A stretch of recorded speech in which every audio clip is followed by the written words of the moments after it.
I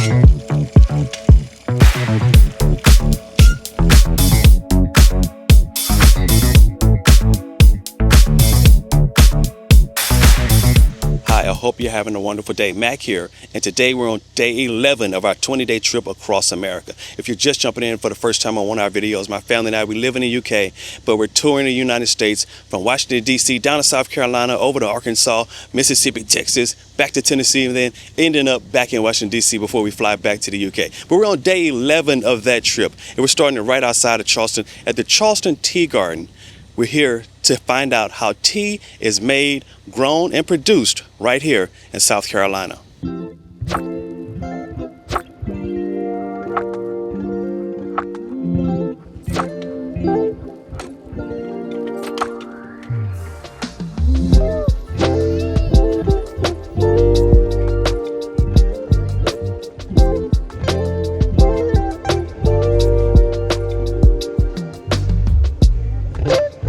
So this whole experience is going to be tea, and more tea. There's a trolley ride. I looked this up just the other day and I said, wow, this is like something we really want to do. But there's a trolley ride, there's a factory tour, and when you buy a trolley ride ticket, you get tea. As much tea as you want, hot and cold, all the different flavors of tea. I'm a fan of tea. We're going to try some. So unsweet tea, sweet tea. They have two types of sweet tea. They have Charleston. This is a black tea, sweet tea, and they have a green tea, sweet tea. That has mint in it. A lot of different flavors.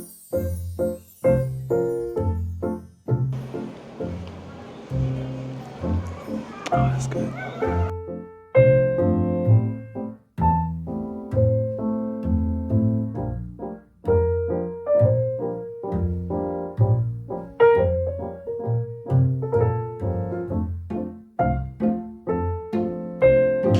Turns out those were just the cold teas. Here are the hot teas. First flush, cinnamon spice, mint, Earl Grey, green tea, and Charleston breakfast tea. You like it? Yes. Needs more sugar though. Needs more sugar. I got the sweet one too. It has like a hint of sweet. It just tastes like water. I thought the flavor of the tea was a nice strong black tea. I was looking for another matcha or a matcha, but I don't see that here. Maybe they don't do that yet. He came outside and he came outside.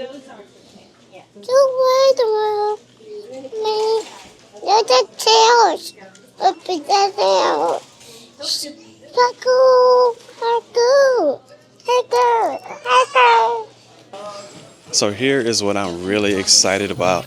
Take this ride on the trolley.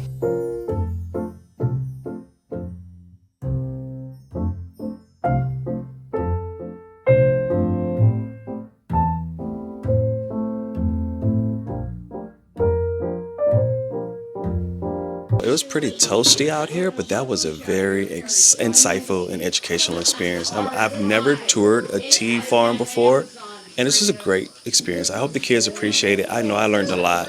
I feel steeped in knowledge at this point. The kids got really hot on this tour, especially in the greenhouse. It was a bit warm.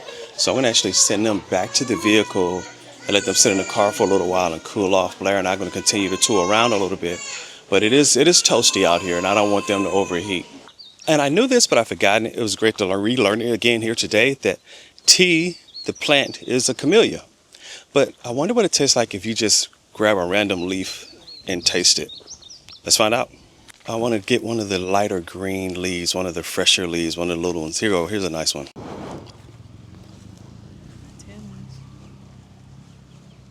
It just tastes like a leaf.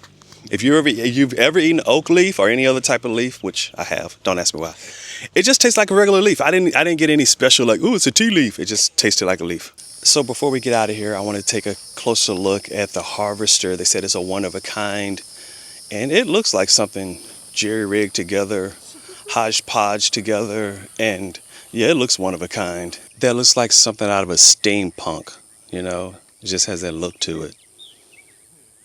Mad Max. This has been a wonderful experience, and this is a really nice shop. It's well air conditioned, it's large, it's open. It's just a lot of wonderful items in here for sale, along with the teas that they sell. This is just a good experience. It's a good place to spend a nice afternoon. Tell us some of the stuff y'all learned today.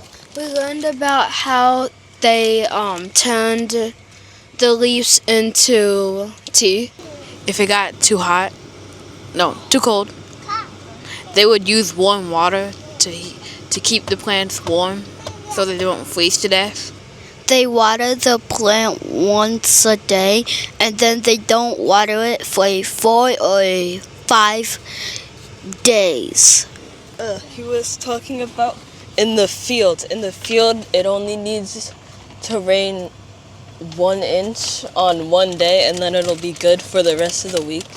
And when there's not enough water, they have a white box with pumps in it that runs water underneath the plants as an irrigation system. This company is also part of a bigger company, but this company's tea is all grown here in the fields that we saw, and the bigger company has their tea leaves imported from Argentina and South Asia. While we were touring the tea farm, they mentioned a tree, the angel oak tree, and it was within 15-20 minutes. So we decided to come down and see the angel oak tree, and I was not prepared for the majesty of this elder tree. I've seen a lot of impressive trees, especially in this area, but this one is a tree amongst trees. Branches, the limbs, the expansiveness. It's a majestic tree. These ponderous limbs that reach down to the ground and then take off again back up into the air.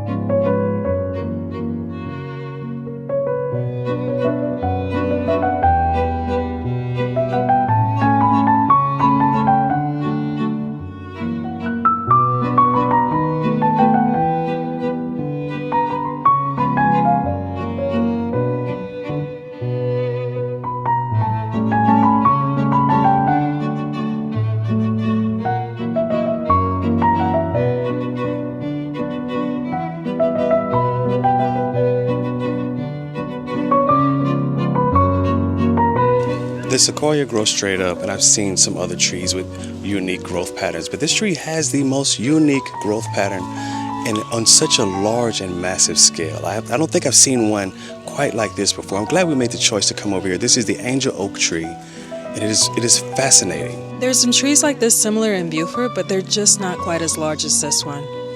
This is a great tree to see. Wow, I can't believe how big the limbs are or how big this tree is, to be honest with you. The tree looks like it's the biggest tree I've ever seen, and I've never seen the limbs be this long and under the ground.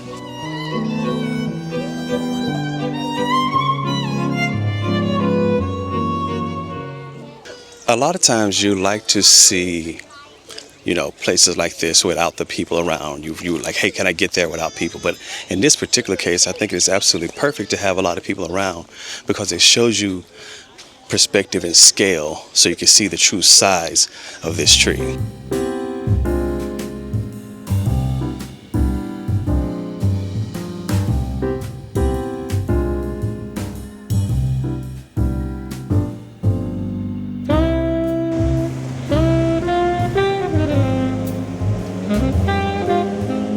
We have spent the entire day in and around Charleston, and I thought, I mentioned earlier how picturesque Beaufort is, and it is in a small town kind of way. Charleston is picturesque in a much more city type of way, but it has still a lot of southern charm. Really, it reminds me in many places of New Orleans. It has a French Quarter here as well. And it also reminds me of San Francisco, especially down on the water, on the bay.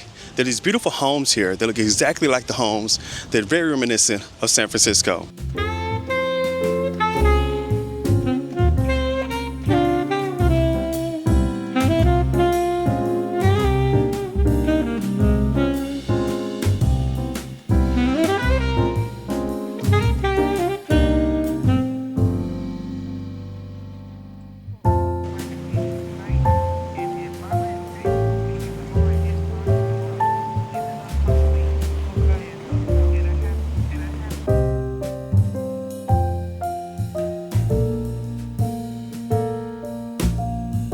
I won't say that this area is stuck in time because I've seen a lot of modern things here. There's a lot of advancement. They've definitely moving forward. I will say, though, there's an area that has a lot of history, and they focus a lot on maintaining that history as they continue to evolve and move forward. You have some of the oldest monuments in America here. This was erected in 1876. I'm pretty sure some of these other ones are just as old. You can see these trees were all planted in a line. It's easy to say that these trees are clearly about 150, 200 years old.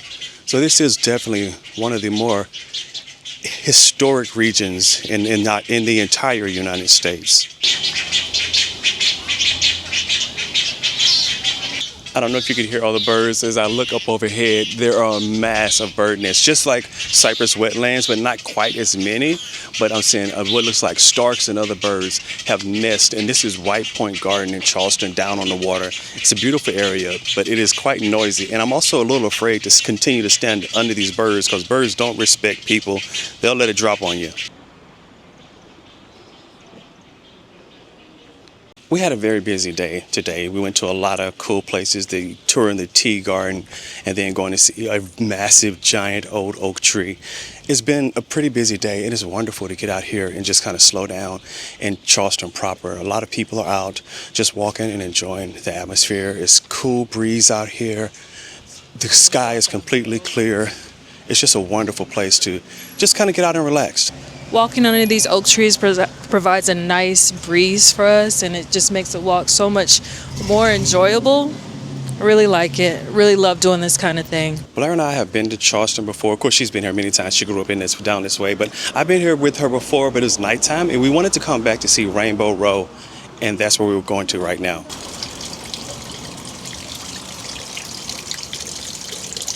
This is a very popular area. Every time I look around, I see a photographer, I see people taking pictures, and it's really an encompassing area that is inviting to the whole local community and people who are visiting this area.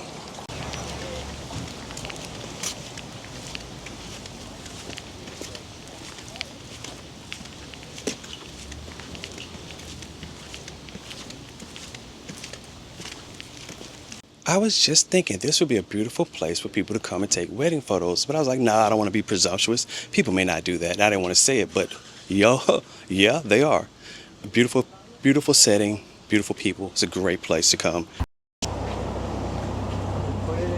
This area reminds me so much of the Bo-Cap region in Cape Town, South Africa. They have a painted section there. Although in South Africa, the paint is not quite as pastel. They have more primary and vibrant colors.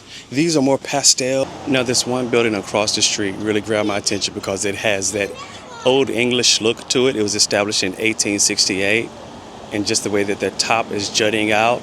I've seen things quite like this in multiple medieval sections of the United Kingdom.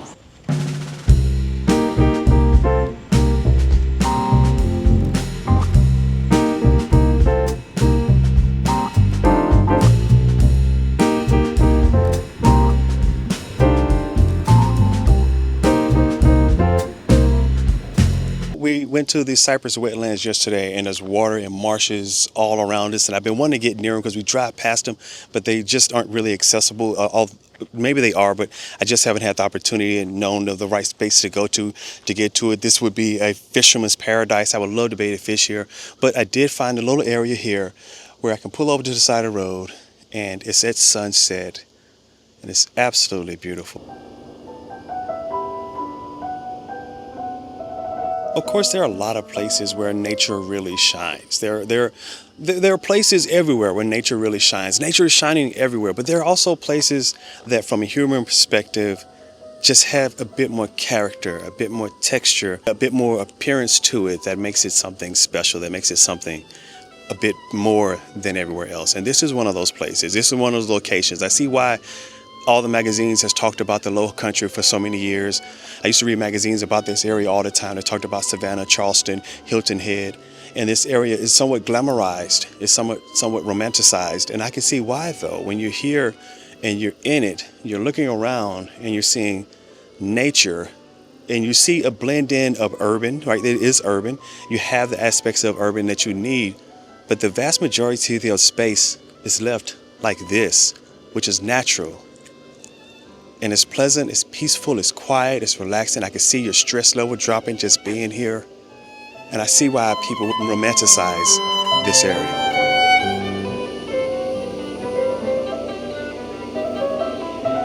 If I have one regret, it is that I won't have time or the opportunity to do any fishing. I love to pick up a bass reel. I've seen a lot of fish flipping and jumping just while I've been out here over these last few minutes. To be able to fish down here, do a little bit of crabbing, that would be phenomenal. But it's not going to happen on this trip. Oh, that is so cool. Yeah, it's teeny tiny. So just this one, and with the chicken? Mm-hmm.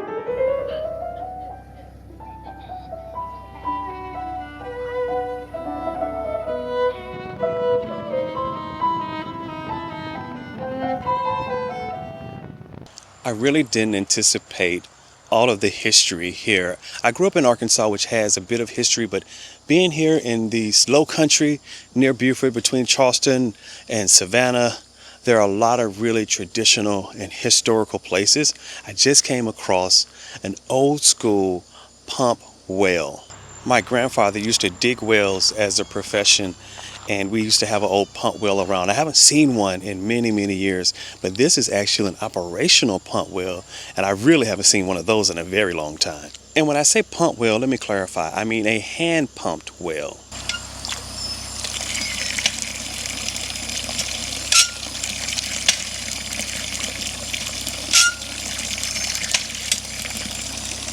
One of the places I really wanted Mac to see was the Old Sheldon Church Ruins. It looks really cool from the road. I've always kind of wanted to walk up on it, but I've never had the opportunity to do it. So I thought this would be a great time to do it. Just so you know, this looks even cooler at night because then they have all the spotlights on the church ruins. But we're not going to see that because it's also really spooky and I don't really like it in those lights.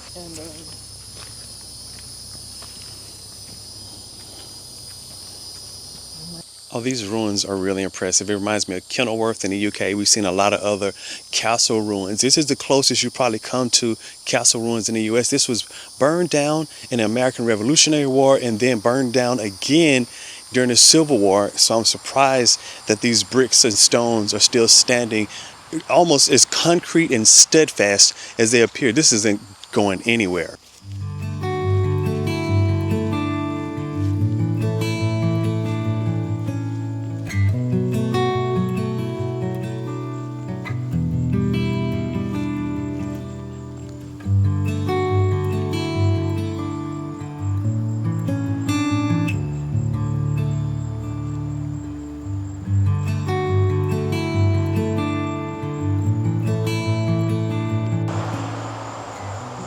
Built between 1745 and 1755, burned by the British Army in 1779, rebuilt in 1829, and then burned again by the Federal Army, U.S., in 1865. And I think at that point they decided not to rebuild it. Sacred. To the memory of Thomas M. Williams, who departed this life the 26th December, 1851, aged 53 years old, 3 months. Died September, I think the 6th, 1771. So the church grounds are really impressive. The tombstones date back to the 1700s, coming all the way up to about 1915, 1925. There doesn't seem to be any rhyme or reason as to where the tombs are buried, where the tombstones are, or why is there such a wide range but not filled in time. Like there are gaps of hundreds of years. And I don't know the history of this site. I don't know everything. I haven't delved deep into it. I may look into it later. I'm going to appreciate it for what it is right now, for what I can see, that this is a church ground. These ruins of this church are stately. The tombstones are well maintained. The grounds here are well maintained, and it is a very impressive site. We've had another magnificent day, day 11 of our 20-day tour. We're on the back half of this experience now. We have a little more time left here in the Beaufort Lowcountry, South Carolina area before we heading towards Mississippi and Arkansas. I've enjoyed this up until this point. I hope you're appreciating what we're doing here. And if you like it, of course, leave me a comment, say, Matt, keep going, because there's a bit more that we have to get done, and there's a bit more to see and a bit more to do. I'll see you tomorrow.